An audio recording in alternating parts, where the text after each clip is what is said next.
Prediction muna tayo mga idol. Wala pang bukas pa ang game 1. Sino aabot ba ng game 7 ito? May laban ba ang Pacers? Malaking chance sa mga idol na aabot sa game 7.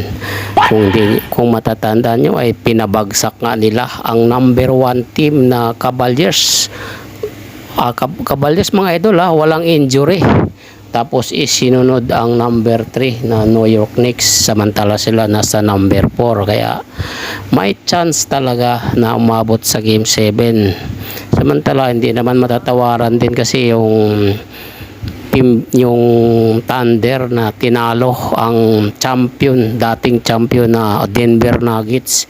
Pero nahirapan sila umabot ng game 7. Kung hindi lang na injury yung power forward nila na si Gordon, baka matalo pa ang Thunder doon. At pinabagsak pa rin nila ang mga higanti ng Timberwolves. Kaya magandang laban ito, pero para sa akin aabot talaga ito ng game 7. Sigurado marami na namang maaasar sa akin, sasabihin hindi aabot kasi mismatch. Wala katunayan, walang sentro talaga, walang legit sentro ang Pacers. Pinaka-sentro nila 6'9" lang mga idol. Si Fournier walang umabot ng 7 flat, samantala sa Thunder ay may dalawang 7 flat at saka 7'1" si Holmgren. Tapos meron pa silang magaling na point guard na si SGA.